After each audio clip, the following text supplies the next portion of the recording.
Hey everyone, and welcome back to another Explainer. Today, we're tackling something we literally do all day, every day, communicating.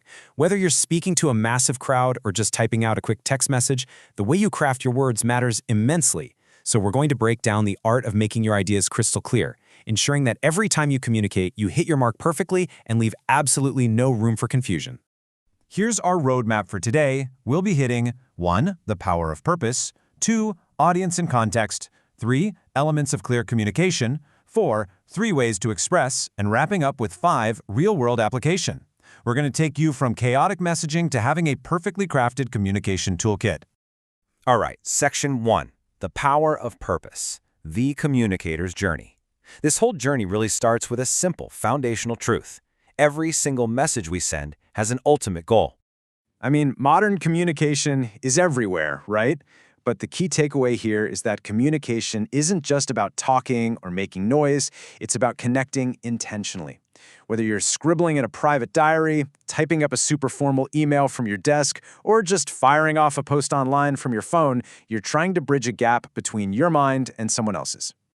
But, what happens when that connection gets a bit chaotic?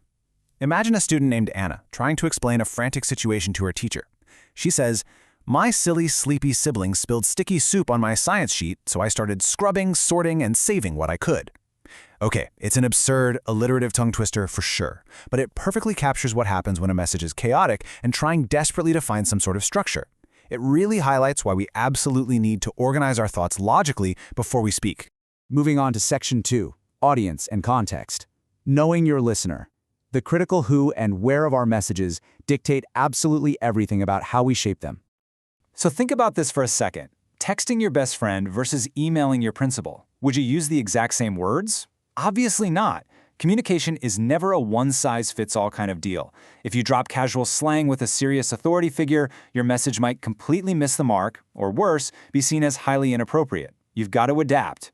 And that brings us to a really crucial distinction.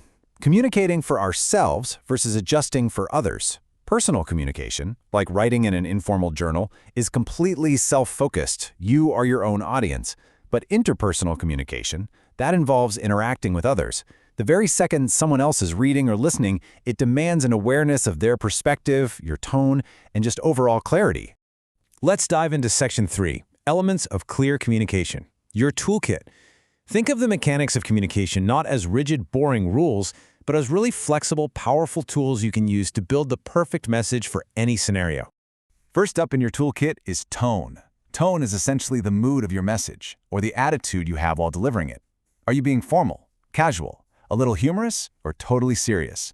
Adjusting your tone to match the situation doesn't just make you easier to understand, it actively shows respect and builds your credibility with the person listening. Now, what's really fascinating is register. Register forces us to match our language to our specific environment. It's the level of formality a situation demands. It's the whole reason why you'd use relaxed words and inside jokes in the cafeteria with your friends, but purposefully shift to a much more polite structure and formal vocabulary when you're giving a presentation in class. Next, we add style to the mix. This is your specific choice of words and how you build your sentences. It's that unique personal flair you bring to your purpose and audience. It's what helps carry your message and keeps your listener actually hooked on what you're saying. But here's the thing. Even if you have the absolute perfect tone, register, and style, a message can still fall completely apart if it doesn't flow. That's where cohesive devices come in. We're talking about transition words like however, pronouns like they, and conjunctions like because. These are literally the glue holding your introduction, body, and conclusion together. They link your ideas smoothly, stop you from sounding repetitive, and completely prevent your listener from getting lost in the weeds. All right, Section 4, 3 ways to express, putting it into practice. Let's take this shiny new toolkit of ours and see how it works with 3 distinct, real-world purposes.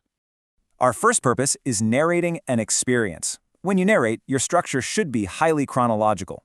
You want to start with an intro describing the event, move to a body that outlines the sequence of what actually happened, and then finish with a conclusion sharing what you learned from it all. The ultimate goal here? Using vivid, descriptive language to connect emotionally with your audience. In action, it sounds a little something like this. I joined a speech contest last month. I was nervous but prepared. On stage, I focused on my message. I didn't win, but I became more confident. You see how well that works? Vivid language combined with a reflective conclusion makes even a super short narrative paragraph incredibly effective. Now let's totally shift gears to our second purpose, reporting observations. The structure changes entirely for this one. Your intro states the topic, the body lists specific details in a logical order, and the conclusion is just a strict summary or result. The goal here is a complete 180 from narrating. You want to be entirely clear, accurate, and objective. You have to completely avoid any emotional or biased terms. Here's what that objective reporting looks like in practice. During the school outreach, volunteers gave food packs and held free checkups. Activities began with a ceremony and ended with a short program. Everything went smoothly. Notice how different that feels? It strictly relies on factual language and lays out a logical sequence of events. It is purely informative. The third purpose is expressing opinions. This is where you lay out your position in the intro, provide solid explanations or evidence in the body, and end with a restatement or a direct call to action in the conclusion. Expressing an opinion absolutely requires a persuasive tone, but remember, it has to remain respectful and be heavily backed up by clear, solid reasoning. For example, you might say, "I believe practical life skills should be part of school. Learning budgeting and cooking prepares us for real life. These subjects make education more useful beyond the classroom." That demonstrates exactly how to effectively frame a strong opinion. It uses clear points and a highly persuasive structure, but it never loses that respectful, thoughtful tone. And finally, Section 5, Real-World Application, the final checklist. Because the most crucial point of all this is taking everything we've just learned and actually applying it to our everyday lives. So, here is your master 5-step checklist for clear writing and speaking.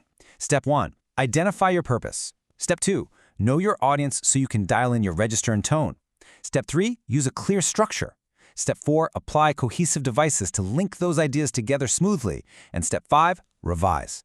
I really cannot overstate this. To get the best results, you need to use all the lesson. You have to apply every single tool we just talked about, and revision is that ultimate final key to locking in clarity before your message ever reaches its destination. To wrap things up today, I want to leave you with a bit of a challenge.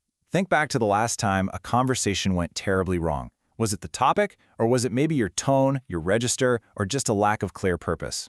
The next time you hit send or open your mouth to speak, ask yourself, are you just making noise, or are you truly making your ideas clear? Thanks so much for joining me on this explainer, and I'll catch you next time.